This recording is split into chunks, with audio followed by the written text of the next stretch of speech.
Ya, selamat pagi peserta didik semuanya, khususnya kelas 11, kelas 10 ya.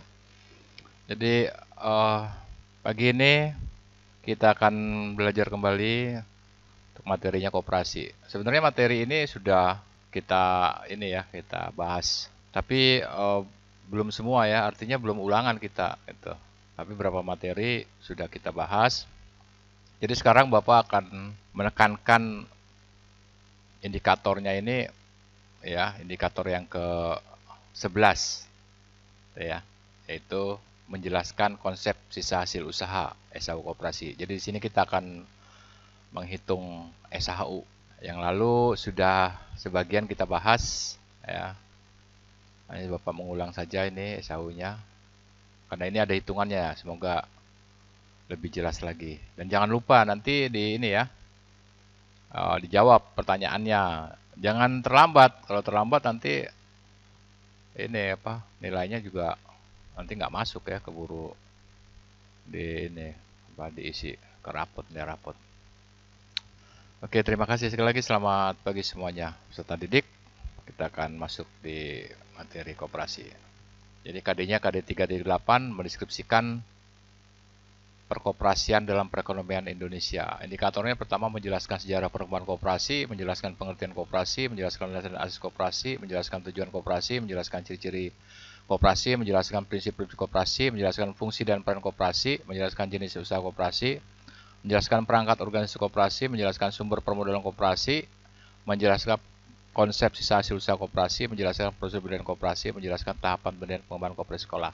Jadi untuk pagi ini yang akan kita bahas adalah yang ke-11 menjelaskan konsep sisa hasil usaha koperasi, dan yang ke-13 menjelaskan tahapan pendirian pengembangan koperasi di sekolah. Artinya kita akan masuk ke materi koperasi sekolah.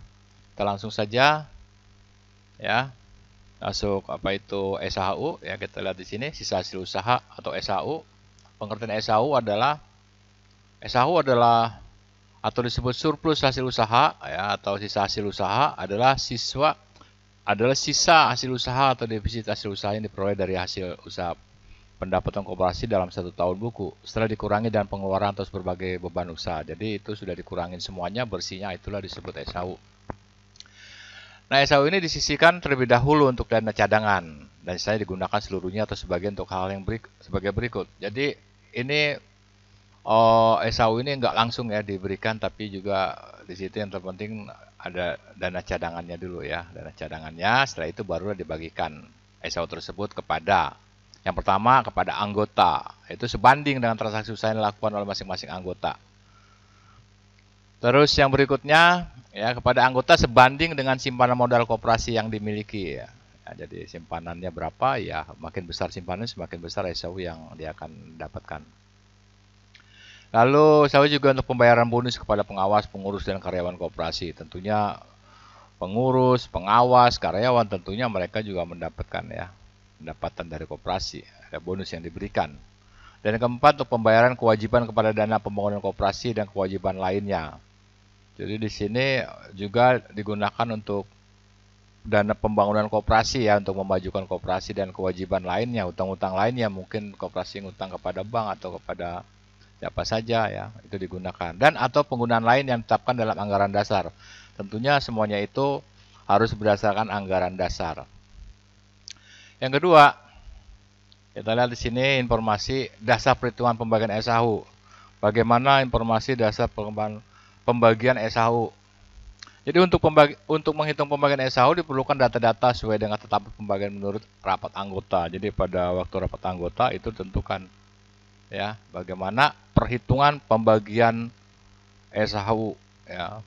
Artinya di situ ada persentase yang harus dibuat ya, berapa persennya. Yang ketiga, rumus pembagian SHU.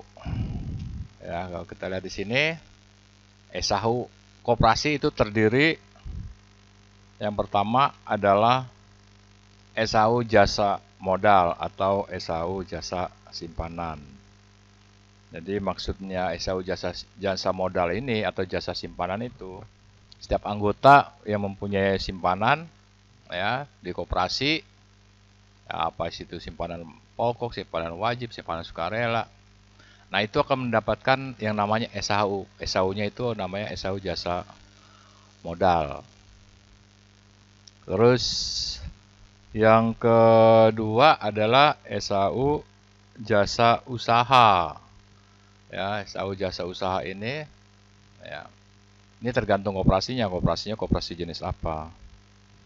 Jadi koperasinya kalau penjualan ya jasa dari keuntungan dari penjualan ya, nah, jasa usaha dari penjualan, nah itu akan dibagikan kepada ya tentunya anggota koperasi ya. Jadi setiap anggota koperasi itu mendapatkan 2 SHU. Pertama SHU jasa modal, ini besarnya tergantung dari berapa banyak simpanan yang dia masukkan ya, dan juga SHU jasa usaha, artinya berapa banyak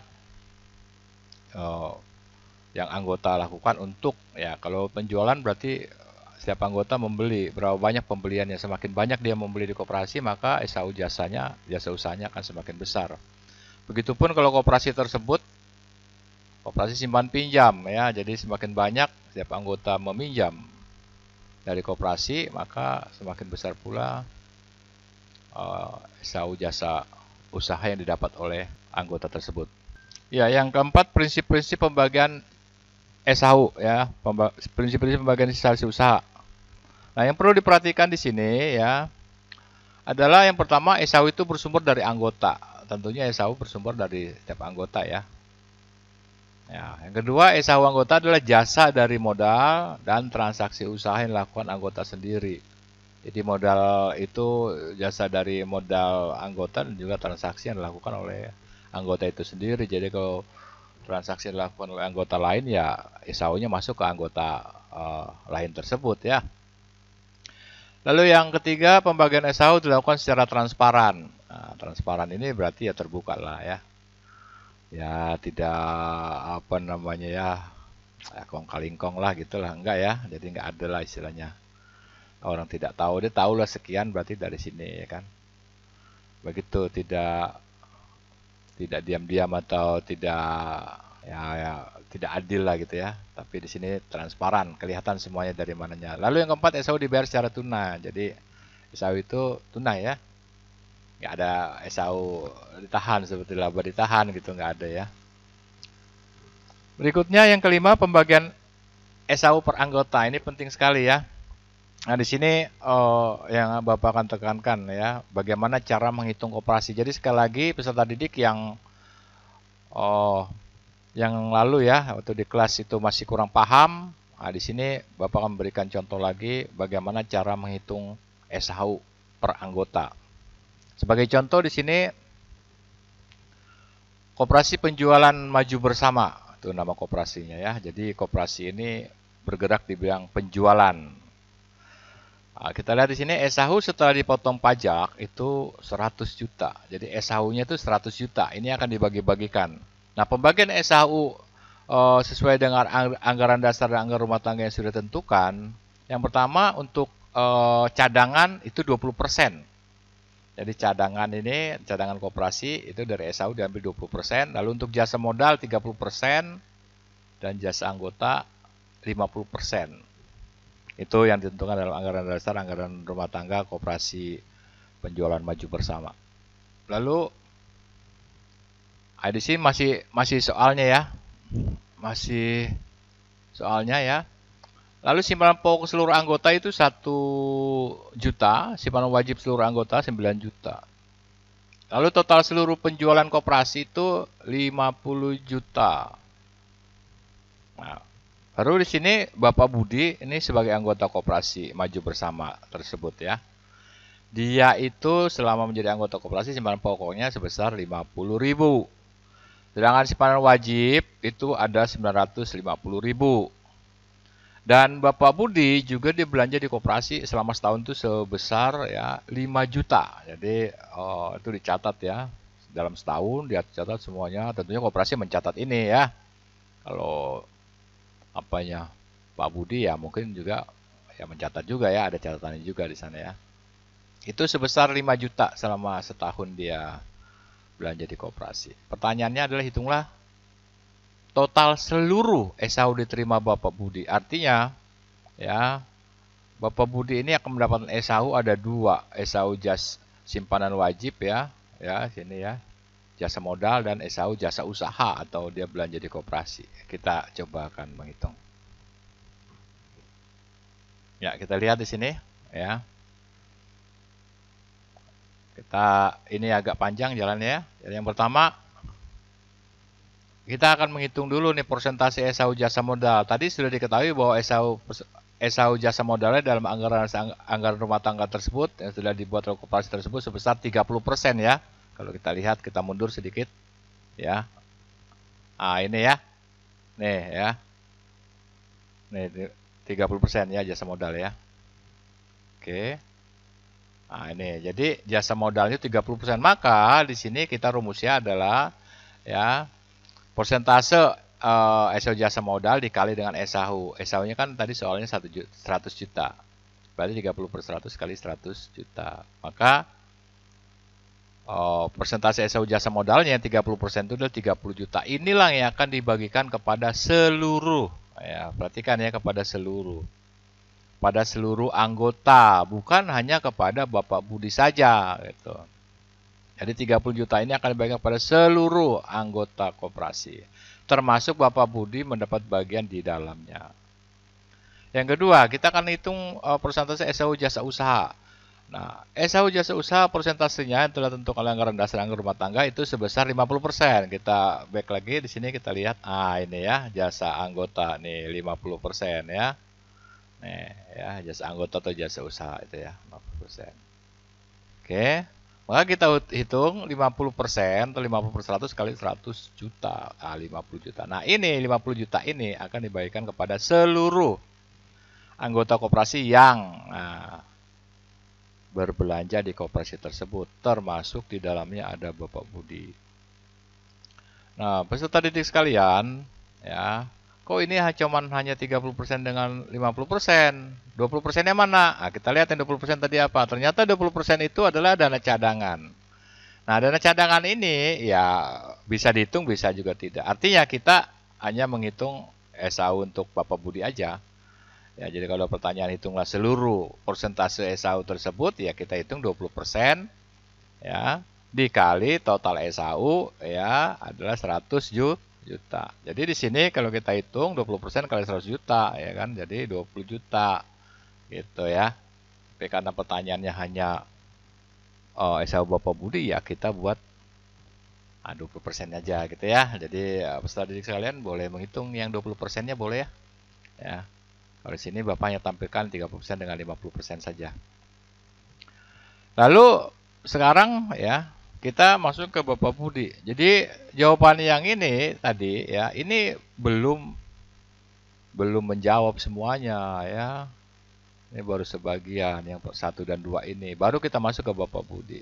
Sebenarnya berapa banyak sih SAU yang didapatkan oleh Bapak Budi? Jadi ada 2 SAU yang didapatkan. Pertama SAU jasa modal. Nah, Bapak Budi akan mendapatkan SAU jasa modal. Ya, itu tentu ada rumusnya ya. Ini perlu diingat ya, peserta didik kalian ya. Jadi di sini rumus SAU jasa modal yang terima Bapak Budi adalah pertama ya, rumusnya itu adalah simpanan Bapak Budi ya dibagi total simpanan seluruh anggota koperasi, baru dikali dengan SAU jasa modal ya. Dikali dengan SAU jasa modal. Ini maaf, ini agak salah tadi ya. Nah, ini totalnya ini Bapak edit sedikit ya. Nah, begini maksudnya ya. Baru dikali SAU jasa modal ya. Oke, kita lihat di sini ya.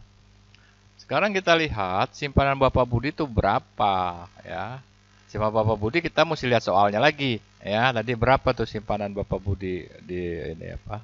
Di koperasi. Kita lihat Bapak Budi. Ini Bapak Budi mempunyai simpanan. Ada 2 simpanan dia ya. Simpanan pokok 50.000, simpanan wajib 950.000. Jadi ini kita jumlahkan nih. 950.000 tambah 50.000 ya. Nanti 1 juta. Ya. Dibagi tadi ya total seluruh simpanan anggota. Ya, anggota simpanannya, simpanan pokok anggota 1 juta, simpanan wajibnya 9 juta. Berarti seluruh simpanan anggota itu adalah 10 juta. Ya, jadi 1 juta per 10 juta dikali, nah, ya kita kembali lagi, ya, dikali SHU jasa modal, ya. Simpanan Bapak Budi dibagi total simpanan seluruh anggota dikali SHU jasa modal. SHU jasa modal ini kita ambil bukan yang masih persen, tapi yang sudah kita kalikan tadi. Nah, ini. Nih, SHU jasa modal. Nah, ini nih ya. Nih. 30 juta nih SHU jasa modalnya. Nah, ini ya. Jadi ini. Jadi dikali SHU jasa modal ya, 30 juta. Mari kita lanjut lagi ya. Nah, ini dia. Jadi 50.000 ya, ini simpanan Bapak Budi. Dan pokoknya simpanan wajibnya 150.000 per simpanan wajib seluruh anggota 1 juta ya, simpanan pokok seluruh anggota 1 juta, simpanan wajibnya 9 juta. Ya, baru dikali SHU jasa modal nih 30 juta. Maka ketemulah di sini ya, sebesar 3 juta. Nih SHU jasa modal yang diterima Bapak Budi. Nah, yang kedua kita akan menghitung SHU jasa usaha. Jadi ada 2 SHU yang didapat Bapak Budi. Nah, SHU jasa usaha ini rumusnya ya hampir sama ya. Hanya di sini SHU jasa usaha ini artinya Bapak Budi berapa banyak dia beli di koperasi. Maka pembelian Bapak Budi di koperasi ini rumusnya ya, dibagi dengan penjualan seluruh anggota koperasi ya. Penjualan kepada seluruh anggota koperasi ya. Penjualan seluruh koperasi dikali SHU jasa usaha. Kita lihat coba pembelian Bapak Budi selama setahun berapa ya. Dari soal tersebut. Bapak Budi di sini ternyata dia belanja di koperasi 5 juta. Berarti 5 juta dibagi dengan total seluruh penjualan koperasi berapa? 50 juta. 5 juta per 50 juta dikali SHU jasa usaha ya. Kita lihat di sini berapa. Nah, ya. Dikali SHU jasa usaha, SHU jasa usahanya kan 50 juta ya. Kita balik lagi ya. Nah, lihat, ini ya SHU jasa usahanya, kelebihan ini ya. Nah, ini 50 juta. Jadi dikalikan dengan ini nih ya. Yang sudah dikalikan tadi persentase yang 50% tadi, hasilnya kan ini. Kita lihat lagi. Iya ya. Ini oke, kali 50 juta berarti 5 juta.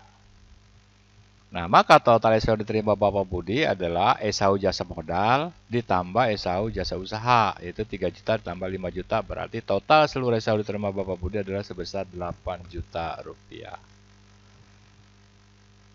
Oke, demikian peserta didik cara menghitung SHU koperasi ya.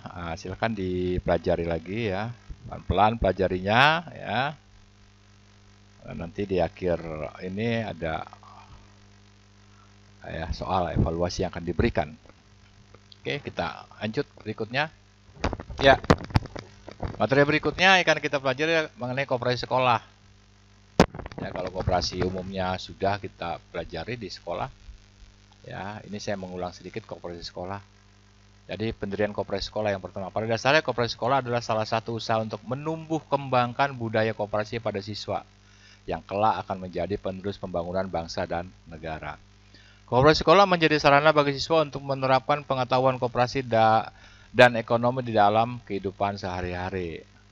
Lalu koperasi sekolah juga menjadi sarana untuk belajar berorganisasi, menumbuh kembangkan toleransi, dan mengembangkan rasa kekeluargaan. Yang kedua, tujuan dan ciri khas koperasi sekolah. Tentunya koperasi sekolah ini pada dasar tetap mengacu pada Undang-Undang Koperasi ya, yaitu Undang-Undang Nomor 25 Tahun 1992. Yang A, tujuan koperasi sekolah ya. Yang pertama itu adalah tujuannya mendidik dan memelihara kesadaran hidup bergotong royong dan rasa setia kawan di antara siswa. Yang kedua, memupuk rasa cinta terhadap sekolah. Yang ketiga, mengembangkan mutu pengetahuan serta keterampilan berusaha dalam bentuk koperasi. Yang keempat, menanamkan dan memupuk rasa tanggung jawab serta disiplin dalam hidup bergotong royong di masyarakat. Dan yang kelima, memelihara hubungan baik dan saling pengertian di antara sesama siswa sebagai anggota koperasi. Yang keenam, menanamkan dan menumbuhkan rasa harga diri, jiwa demokrasi, keberanian berpendapat, dan persamaan derajat. Dan yang ketujuh, sarana untuk belajar dan berkarya, serta sarana untuk mendapatkan perlengkapan sekolah. Lalu peserta didik sekalian ya, yang B kita lihat ciri koperasi sekolah. Nah, cirinya yang pertama, diakui dan didirikan oleh pemerintah melalui surat keputusan dari beberapa menteri. Lalu yang kedua, masa keanggotaan koperasi sekolah akan berakhir bila siswa tersebut sudah lulus atau keluar dari sekolah. Nah, kalau kita ditambahkan ya, yang dulu saya sudah katakan, atau mendapatkan poin 500. Nah, dia sudah keluar dari situ ya. Yang ketiga, penyelenggaraan disesuaikan dengan jam belajar atau jam pelajaran ya. Jadi sehingga tidak mengganggu proses belajar ya. Jangan sampai alasannya terlambat, kenapa? Gara-gara itu Pak, saya di koperasi ya kan. Beres-beres atau ngitung uang. Nah, nggak ada itu ya alasan ya. Karena ini koperasi sekolah ini diselenggarakan itu artinya tidak boleh mengganggu kegiatan jam belajar ya.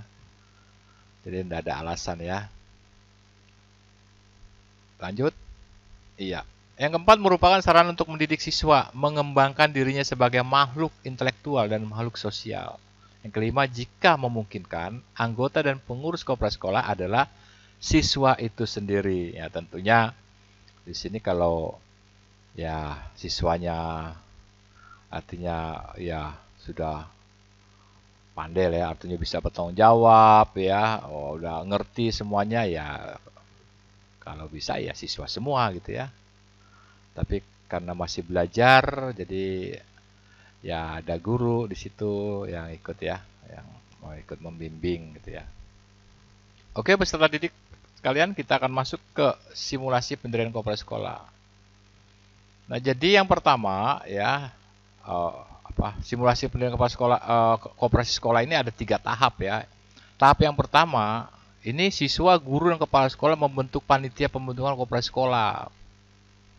Jadi ini semua ya, siswa, guru, dan kepala sekolah ini membentuk panitia pembentukan koperasi sekolah ini untuk ngapain? Itu untuk mempersiapkan beberapa rencana. Jadi disiapkan dulu tuh rencana. Yaitu yang pertama, anggaran dasar atau kita singkat AD ya, dan anggaran rumah tangga singkat ART. Jadi mempersiapkan AD ART ya, draftnya lah kira-kira gitu. Yang kedua, membuat rancangan dan program kerjanya. Ini koperasi ngapain aja gitu kan, bagaimana begitu, apa saja nanti yang akan dikerjakan dan lain sebagainya. Yang ketiga, lalu membuat undangan untuk rapat pembentukan koperasi ya, siapa saja yang akan diundang, nah, siapkan di situ. Dan yang keempat juga menyiapkan fasilitas-fasilitas lainnya ya. Lalu tahap kedua, panitia mengadakan rapat.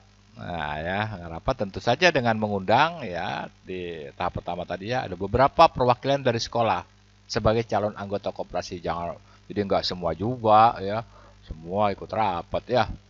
Jadi perwakilan sajalah ya kan, sebagai calon anggota koperasi. Yang kedua, kepala sekolah dan guru tentu ya, sini sebagai pembinanya ya. Yang ketiga, perwakilan orang tua siswa. Nah, tentu perwakilan orang tua siswa juga harus hadir di sini karena ini kan menyangkut ya organisasi ya dari anaknya tersebut, yang tentu saja ya nanti ada mungkin ada simpanan wajib lah ya kan. Nah, jadi ada uang yang harus dikeluarkan gitu ya untuk mereka belajar berkoperasi. Yang keempat, ada pejabat dari Direktorat Koperasi tempat. Dan yang kelima, ada pejabat dari kantor Kemendikbud, Kementerian Pendidikan Kebudayaan.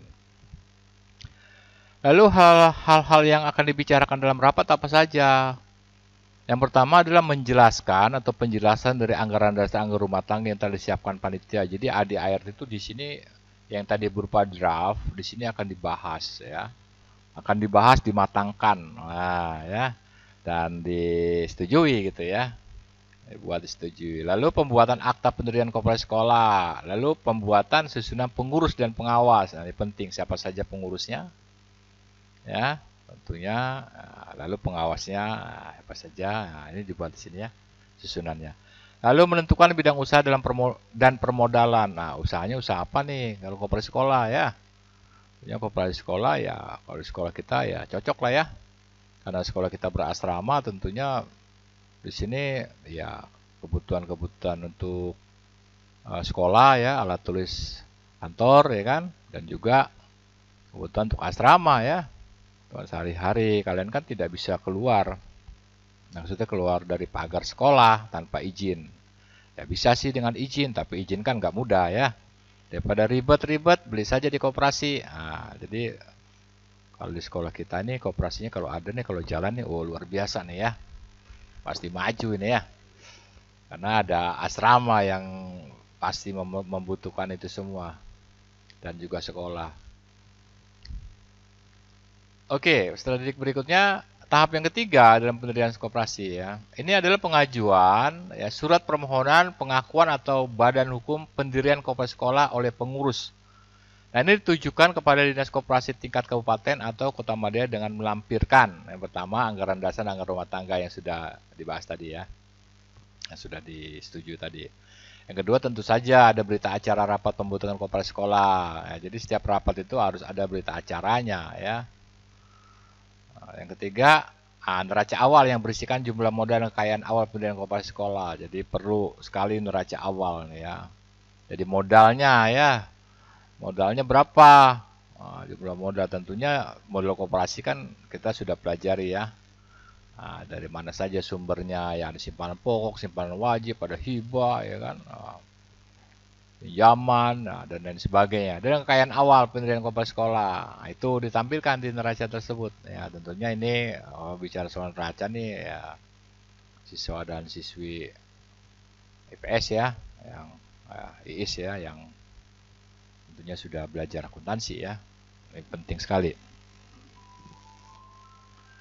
Lalu yang keempat, jenis barang dan jasa yang diusahakan oleh koperasi sekolah. Apa saja? Yang pertama ya perlengkapan sekolah, itu pasti ya. Makanan dan minuman ringan. Nah, ini ya, makanan dan minuman ringan, snack ya. Ya tentunya disesuaikan lah ya dengan peraturan sekolah. Apa saja yang boleh dijual, apa saja yang tidak, gitu kan. Ya, tidak semua makanan ringan juga ya kan baik gitu ya. Artinya kita pilih-pilih yang terbaik lah ya, yang buat kesehatan. Makanan minuman ringan ya. Ini. Yang ketiga, jasa simpan pinjam. Ya kan? Nah, ini ada jasa simpan pinjam juga nih di koperasi nih. Ya, bukan hanya menjual tapi dia ada jasa simpan pinjam. Wah, ini mantap nih ya. Bisa kalian banyak pinjamnya ya daripada nyimpannya. Tentunya akan diatur di sini ya. Baru datang dari rumah, masuk asrama, nggak usah ribet-ribet kalian ngantri di sekolah. Ngantri di koperasi, masukin simpanan. Mau pulang sebulan sekali, nggak usah ribet-ribet kalian dari subuh ngantri di sekolah. Langsung aja ke koperasi ya, tinggal ambil.